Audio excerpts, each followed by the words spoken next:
پیارا سا چینل اپنا ازہری چینل کو ابھی سبسکرائب کریں اور بیل آئیکن دبانا نہ بھولیں۔ السلام علیکم ورحمۃ اللہ تعالی وبرکاتہ۔ تمام عالم اسلام کو آنے والا رمضان المبارک کا رحمت و مغفرت اور دوزخ سے نجات کا مہینہ مبارک ہو۔ بڑے افسوس کا مقام یہ ہے کہ امسال خاص کر ابتدائی دنوں میں وہ رونقیں اور وہ بہاریں جو رمضان المبارک کے مہینے میں ہم دیکھتے تھے، ان نظاروں سے ہم محروم رہیں گے، خاص کر ابتدائی دنوں میں، اور اللہ اپنی حکمتوں کو بہتر جانتا ہے۔ سب دن ایک سے نہیں ہوتے، جلد ہی خدا نے چاہا تو ہم رمضان کی بہاروں کو دیکھیں گے۔ 5 وقت کی نماز فرض ہے اور جماعت کی پابندی واجب۔ کبھی کبھی کسی عذر شرعی اور مجبوری کی بنا پر ہمارے مذہب میں جماعت چھوڑنے کی بھی اجازت ہے۔ ان مجبوریوں میں جان و مال، عزت و آبرو کا خطرہ بھی شامل ہے، لہذا میری گزارش ہے کہ حکومت کے اہلکاروں سے الجھنے کے بجائے جتنے لوگوں کی وہ اجازت دیں انہی کے ساتھ جماعتیں قائم کر لی جائیں۔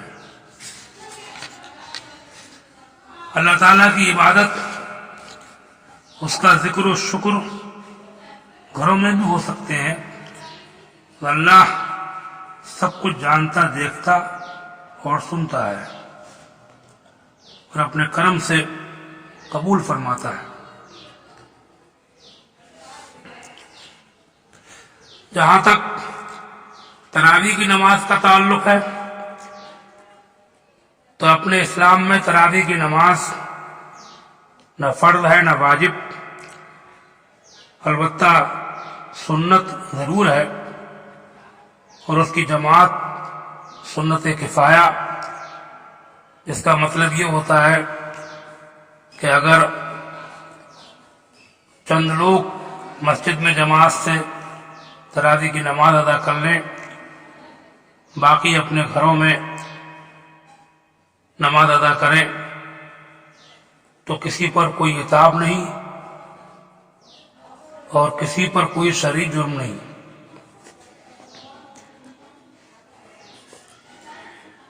موجودہ دردناک حالات میں ایک خاص بات یہی بتانا چاہوں گا کہ اس لمبے لاک ڈاؤن کی وجہ سے غریبوں مزدوروں کے لیے ایک مصیبت کھڑی ہو گئی ہے۔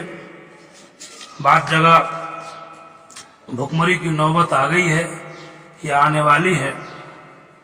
خوشحال لوگ ان پر ترس کھائیں، کہیں ایسا نہ ہو کہ آپ اور آپ کے بچے شکم سیر ہو کر کھاتے ہوں اور پڑوس میں چولہے نہ جلیں۔ اگر ایسا ہوا تو مزید عذاب الہی کا انتظار کرو۔ تم دیکھ رہے ہو کہ دولتیں خدا کے قہر سے بچا نہیں پاتی۔ خاص کر ایسے لوگ جو شرمندگی کی وجہ سے اپنے گھر کی بدحالی اور تنگ دستی کا ذکر بھی نہیں کر سکتے، انہیں ڈھونڈو، از خود ان کے گھروں پر راشن پانی پہنچاؤ۔ یہ خالص جنت کا راستہ ہے۔ میں نے سنا ہے کہ بعض جگہ مسجدوں میں فنڈ ختم ہو جانے یا حالات کے پیش نظر جماعت کی خاص ضرورت نہ سمجھنے کی وجہ سے کچھ لوگ مسجدوں سے اماموں کو معزول کر رہے ہیں۔ اس بھوکمری کے دور میں یہ بہت غلط بات ہے۔ اگر فنڈ ختم بھی ہو گئے ہوں پھر بھی انہیں بحال رکھا جائے بستی کے خوشحال مالدار لوگ تنخواہ کے طور پر نہ صحیح ایسے ہی ان کے شریک حال رہیں، ان کی مدد کریں، اور مدد تو عشر و زکوٰۃ اور فطرے کی رقم سے بھی کی جا سکتی ہے، اور مستحق اگر نمازی، دیندار اور صاحب علم ہو تو اس کو زکوٰۃ دینا، عشر دینا، صدقہ فطر دینا سب سے افضل اور مقدم ہے۔ اور یہ زکوٰۃ کی رقم مستحق کو دینے میں ضروری نہیں تو اس کو بتایا جائے کہ یہ زکوٰۃ ہے، آپ نیت کر لیں تب بھی کافی ہے۔ اس کو نہ بتائیں کہ یہ زکوٰۃ ہے، آپ کے دل میں زکوٰۃ نکالنے کی نیت ہے، تب بھی آپ کی زکوٰۃ ادا ہو جائے گی۔ صدقہ فطر پہلے بھی ادا کیا جا سکتا ہے، لہٰذا جہاں تک ممکن ہو دیکھیے، اماموں کی مدد کیجیے۔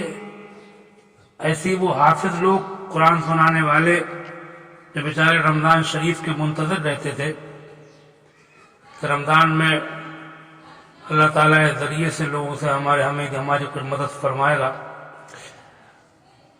اور کوئی ذریعہ آمدنی ہو جائے گا، ان کو بھی دیکھیے اور ان کے حالات کے شریک رہیے، ان کا تعاون کیجیے۔ اس کے علاوہ دکانوں کے مالکوں سے میں گزارش کروں گا کہ موجودہ حالات میں وہ غریب دکانداروں سے کرایہ وصول نہ کریں، معاف کر دیں۔ یوں ہی مکانوں کے مالکان حضرات نادار کرایہ داروں پر رحم کھائیں، اللہ ان پر رحم فرمائے گا۔ حدیث پاک میں ہے، رحم کرنے والوں پر اللہ تعالیٰ رحم فرماتا ہے، تم زمین والوں پر رحم کرو، اللہ تم پر رحم کرے گا۔ اس وقت جو امیر و غریب سب بے حد پریشان ہیں، اس کی ایک خاص وجہ یہ بھی ہے کہ دنیا میں ظلم و زیادتی اور بے رحمی بہت بڑھ گئی ہے۔ جہاں جس کا داؤں لگ رہا ہے وہ چوکتا نہیں۔ کچھ لوگ ایسے بھی ہیں کہ جو یہ سوچ رہے ہیں کہ ہم گھٹ جائیں گے، کروڑ پتی ہیں 90 لاکھ تک رہ جائیں گے، 10 لاکھ والے ہیں 9 لاکھ تک رہ جائیں گے، اس میں کچھ کمی نہ ہو جائے۔ جو ان کی بھول ہے وہ اپنے کو گھٹتا ہوا نہ دیکھیں، بلکہ یہ ان لوگوں کو یاد کریں کہ جن لوگوں کے پاس دو وقت کی روٹی بھی نہیں ہے، آپ کو اپنے گھٹنے کی فکر ہے، اور ان لوگوں کو آپ بالکل بھول گئے کہ گھر سے بے گھر تیرے میرے 10 نگر ہیں، مل گیا تو کھا لیا۔